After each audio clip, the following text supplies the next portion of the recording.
Les usines vous volent. C'est votre peur de ce que je vais en faire si je ne vends pas. Est-ce que vous me suivez? Si je ne vends pas, que vais-je en faire? Si tu récoltes tes poissons tilapia de l'eau, ils sont déjà presque morts. Si tu ne vends pas, qu'est-ce que tu vas en faire? Tu vas jeter ça? Tu vas manger? Et c'est là la question la plus difficile pour vous tous qui êtes là. Tout ce que vous produisez, c'est waouh, vous pouvez produire avant un bon rendement. Le bon rendement ne veut rien dire en agriculture rentable. Rien du tout.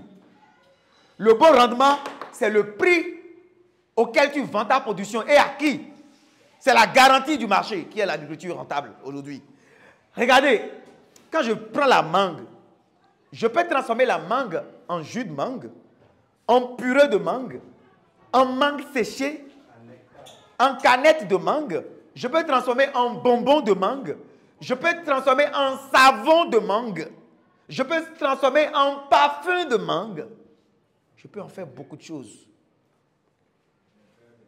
Pardon? Bien sûr. En yaourt de mangue. Confiture. Et qui sont ceux qui se font de l'argent sur nos dos? C'est les Occidentaux. Allez dans les grandes surfaces, vous allez voir les yaourts de mangue, vrai ou faux? Je peux transformer cette mangue-là, on est au Mali, en mangue séchée, en chips de mangue. Mais combien de personnes font les chips de mangue ici? Je sais qu'il y a des usines qui le font, mais ils sont très peu. Ce n'est pas seulement récolter la mangue et vendre en France et tout. Comment on arrive à le faire? Je vais vous montrer dans des vidéos concrètement comment vous pouvez le faire. Je ne suis pas un coach, je ne suis pas un motivateur. Je vous montre concrètement ce que moi-même j'ai déjà fait. Je ne suis pas là pour vous motiver, je vous montre les voies et moyens pour pouvoir vous en sortir. Il y a des extracteurs de jus de mangue aujourd'hui qui sont fabriqués au Bénin, qui coûtent moins cher et qui sont plus costauds que les machines chinoises. Pour extraire le jus de mangue, ça met la peau de mangue à part, les amandes de mangue à part et la purée, la bouillie de mangue à part. Pour faire du jus de mangue avec. Quelqu'un peut décider, moi, je ne produis rien en agriculture. J'achète 2 hectares dans les plantations de mangue. J'installe mon usine là, mon mini-usine. Quand la mangue vient, j'achète peut-être par semaine 10 tonnes. Je fais travailler les femmes, on lave, tout ça, on fait les jus de mangue, on pasteurise, on stérilise, on conserve et on vend ça à 2 fois moins cher le prix du marché. Vrai ou faux? C'est possible, non? Maintenant, ce qui bloque beaucoup de transformateurs en agroalimentaire aujourd'hui, c'est le packaging. Si tu n'as pas un bon packaging, tu as beau avoir le meilleur produit, tu ne vas pas vendre. Celui qui a le mauvais packaging avec la mauvaise qualité, il va plus écouler sa position que toi. Parce que l'emballage doit être vendeur. L'emballage doit me donner envie de boire ce jus. Pourquoi je bois Ira? Parce que je vois les dessins. L'ananas est bien jaune, c'est bien frais. N'est-ce pas? Voilà. Et donc, quand je parle de packaging, est-ce que je dois mettre mon jus de mangue dans un contenant en bouteille, en verre? Dois-je le mettre dans un contenant en plastique ou dans un contenant en canette? De ces 3 contenants, quel est le meilleur contenant? Qui a dit ça? Un terrain bon pour lui. Attendez, non. 1, 2, 3. Super, vous êtes super. La canette est le contenant le plus léger, le plus facile à transporter, même pour l'exportation. Si les jus de mangue, les jus d'ananas Ira étaient en verre, vous ne pouvez pas les avoir ici. Le taux de casse serait énorme. C'est pour ça, si les Français avaient la possibilité de produire en masse les bières qu'ils nous vendent, ils allaient produire dans leur pays, ramener ici. C'est parce que le taux de casse serait énorme qu'ils installent leur usine et ils font ça dans le conditionnement en verre ici. Le meilleur contenant pour faire du jus en 2024, pour impacter positivement son marché, c'est les canettes. Point barre en aluminium. Et aujourd'hui, vous pouvez trouver sur Alibaba des machines qui vous permettent de fermer les canettes des jus que vous faites au Mali ici, qui ne coûtent même pas 5 millions. Vous pouvez commander des étiquettes, des packaging au Mali et en Chine directement et ça revient au Mali. Ou même Made in Mali, Dougoura jus, bien quelque chose. Je ne sais pas. C'est à vous de voir ce que vous voulez faire. Vous pouvez faire du jus de mangue mélangé à du jus d'orange. Pourquoi pas? Faire cocktail mangue orange. Faire plusieurs saveurs. Mangue orange, mangue pastèque orange, pastèque.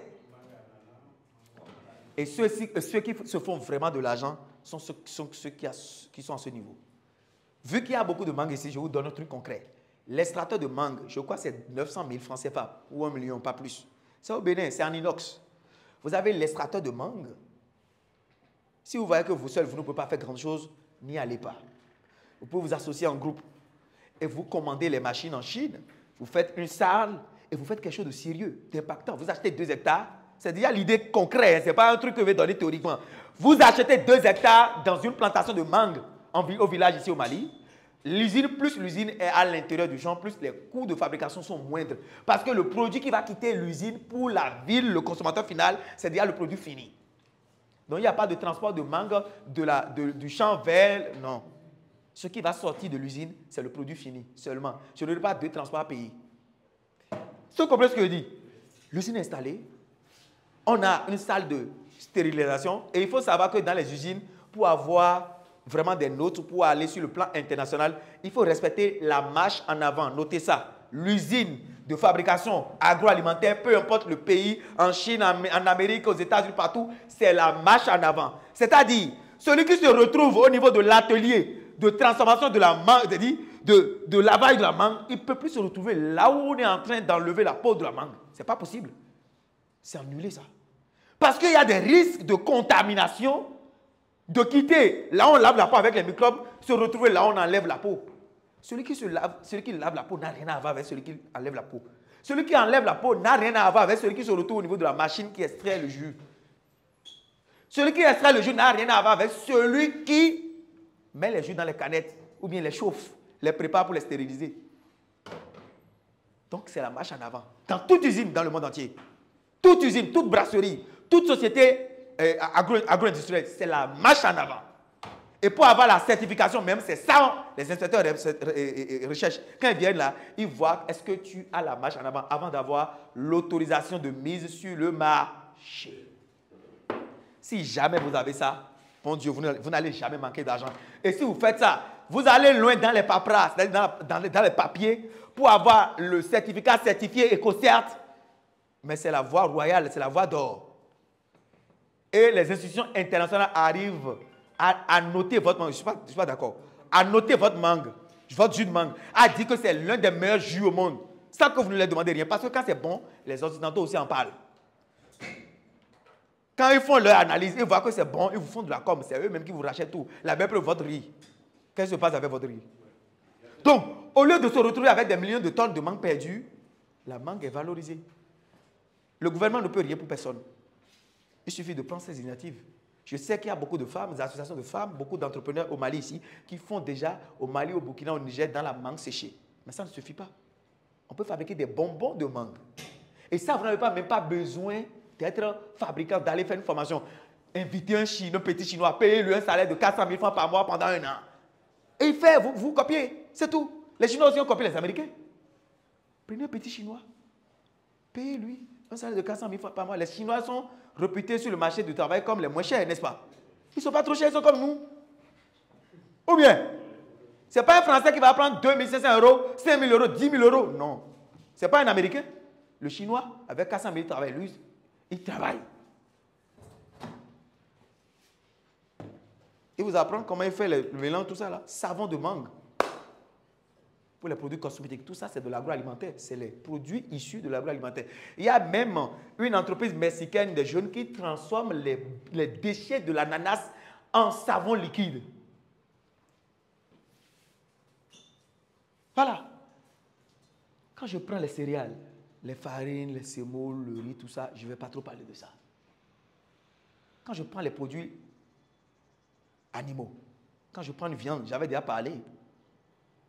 Il y a les cuisses, il y a les filets, il y a les pâtes, il y a beaucoup de choses. Et gésier, tout ça, il faut segmenter le marché comme les Américains, comme les Européens, comme les Chinois, comme les Russes. Il ne faut pas vendre le poulet comme tout le monde, non. Il faut donner une raison aux consommateurs de consommer ce poulet-là. Il faut se distinguer. Votre marque peut être un Mali poulet, je ne sais pas. Ou bien des poulets qui mangent que des trucs bio. Ou vous faites un traitement, je ne sais pas. C'est à vous de... L'intelligence n'est pas terminée. L'inspiration ne sera jamais finie. Il faut toujours se renouveler chaque jour, s'inspirer de ce que les autres font. Le lait, c'est des produits dérivés des animaux. Le fromage, c'est le produit dérivé. Le yaourt, au lieu de vendre ton lait aux gens comme ça, ou bien de vendre des fromages, tu peux installer une usine de fabrication de yaourt. Et le yaourt, c'est la chose la plus facile même à fabriquer aujourd'hui. Hein? Ou bien, est-ce que la fabrication de yaourt, c'est compliqué? Non. Ce qui est compliqué, c'est la chaîne de froid qui est compliquée. Le respect de la chaîne de froid. Parce que quand vous coupez la chaîne de froid, vous n'avez plus de yaourt, vous avez du yo-yo. C'est-à-dire que vous allez coloniser la flore intestinale de vos consommateurs quoi, avec les micro-organismes. C'est bon? Les poissons. On parle de poisson-chat, n'est-ce pas? Que ça, il n'y a pas marché. Mais qui t'a dit que tu ne peux pas faire poisson-chat dans les boîtes de conserve? Qui t'a dit ça? Qui t'a dit que toi, tu ne peux pas préparer une sauce de poisson-chat épicée, non épicée, avec huile, sans huile, avec tomate, concombre, oignon, qui va faire 1 an dans des boîtes de conserve comme les sardines et vendre aux Maliens? Qui t'a dit que les Maliens ne vont pas acheter si tu fais ça? Moins cher que le poisson frais. Tout le monde n'a pas l'argent. Vrai ou faux? En période de soudure, il n'y a pas le poisson-chat, les gens vont acheter ça comme de petits pains. C'est comme la tomate en boîte. Pour nous faire manger les sardines, on dit que c'est trop riche en oméga 3, en tout ça là. C'est ça, non? Que c'est un aliment complet, n'est-ce pas? C'est pour nous faire manger ça. Moi, je n'ai pas analysé, mais je connais les blancs. Ce qui les arrange, c'est ça qui est la vérité. Excuse-moi, mon frère. Même si tu as la peau blanche. Donc, c'est un peu ça. La propagande autour de ça.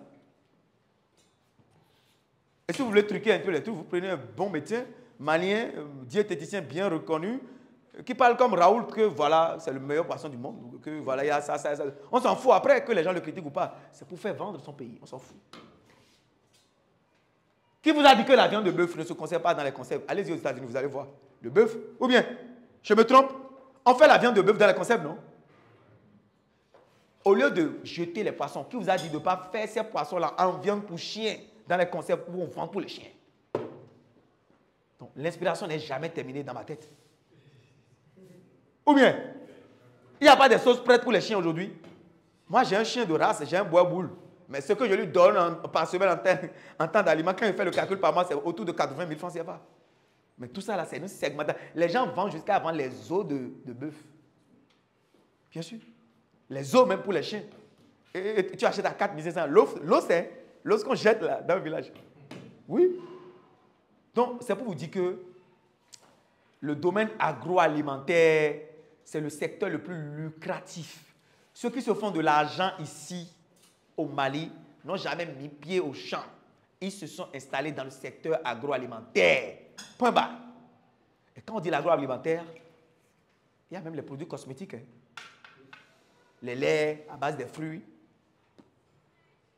Le miel, c'est dans l'agroalimentaire. Les jus. Les essences, voilà encore un secteur très rentable. Essence de laurier. Ça te plaît l'agriculture maintenant, non? Tu veux savoir dans quel type de ferme investir au pays? Rejoins-moi à Abidjan le samedi 20 juillet 2024 à partir de 10h. Et au Burkina Faso, le samedi 27 juillet 2024 à partir de 10h. Nos formations respectives de la Guinée, Conakry et du Mali ont été un franc succès. Rejoins-toi maintenant à la famille des agriculteurs modernes, la famille de ceux qui ne gaspillent pas leur argent, la famille de ceux qui savent pourquoi ils entreprennent dans le domaine agricole. On est ensemble. Bra!